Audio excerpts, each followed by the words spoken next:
Hello and welcome to The Gaggle, where we challenge and, if necessary, destroy media narratives. I'm George Szamuely. With me today is co-founder of The Gaggle, Peter Lavelle, host also of RT's talk show, Crosstalk. Well, there's a big news today. Jared Kushner, son-in-law of the former president of the United States, chief advisor on every subject under the sun through most of Trump's term in office, is apparently leaving politics. He is going to focus now exclusively on his business interests. He's setting up an investment firm with an office in Miami and an office in Israel. And it sounds like he'll be primarily concerned with funneling money to Israel. Israel has always been a passion of Kushner's, the Kushner family. And it's perfectly understandable that he should have used his time in close to the seat of power to build up his credentials and his credibility for the next phase of his career, which is funneling money to Israel.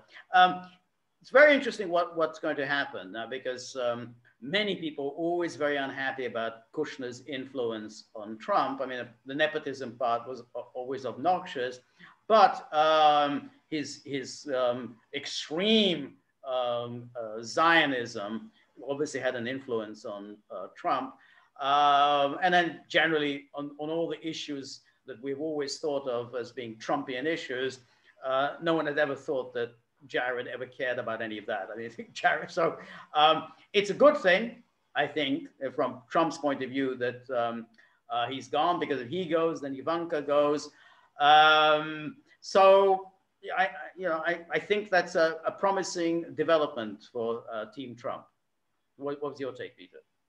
Well, it makes you think, what was Jared doing the whole time then? Was he just developing contacts? I mean, because if we look at the quote unquote, what was it called? The plan of the century for the Middle East. I mean, do you remember the first iterations of it, which really took a lot of us aback? Is that it was all about trade and investments, oil and gas, the Mediterranean. You know, it was kind of odd. Okay, I mean, because they were doing everything except for what you need to do. Okay.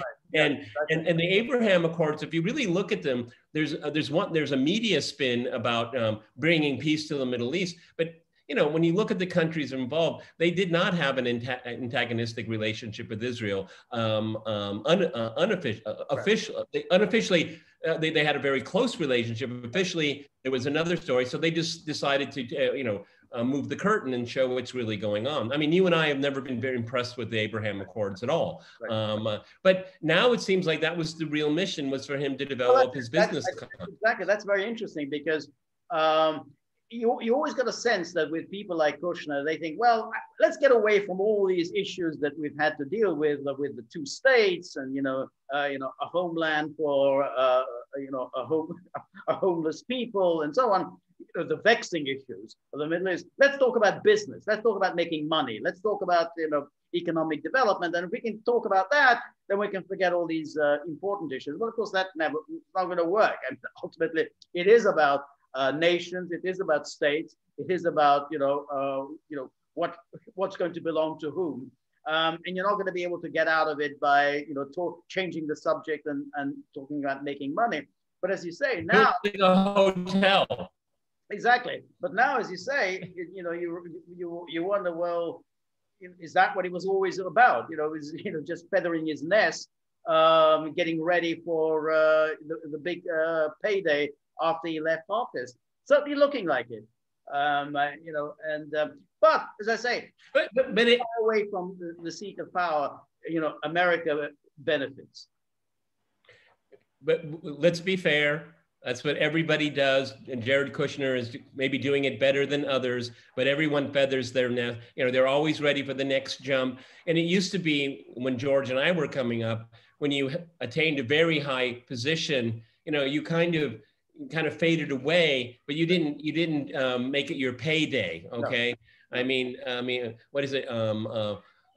Boehner, the former Speaker of the House, now he's doing marijuana. Okay. I mean, being a spokesperson for it. Okay. And then these kinds of things here. Right. So Remember, you know, like just to follow up on your point, remember Eisenhower, he leaves office, he becomes chancellor of Columbia University. So, you know, he doesn't go off, hey, how can I really just rake in millions and millions doing speaking gigs? And he was true of others, you know, Ford, well, Reagan made some money, but nothing like what Barack Obama is made. I mean, in Reagan's defense, people were begging to give him money. He didn't solicit it.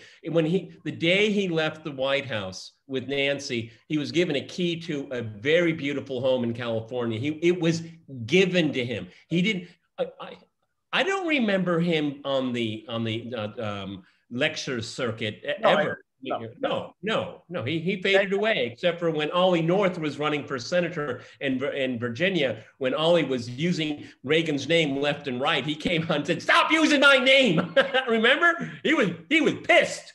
He was pissed, right? Rightly so. You know, North was one of the few people that he fired North. I mean, it's like he almost brought down his presidency. So there's no love lost between him and North. He almost and Fox shamelessly brings on Ollie North. Shamefully puts him on. A liar. Yes. Okay. Yeah, absolutely. I mean, a truly terrible person. Okay, all right. Before I get all in all, but just like he was a sort of Vindman of his day, also a lieutenant colonel with an amazing ego, you know, and thought that, hey, I'm running foreign policy, you know, I'm in charge of American foreign policy. So I mean, he was more energetic and more of an activist than Vindman, but it's a Vindman type. Yeah, but we found out two things. He was a nitwit and he couldn't spell. Okay.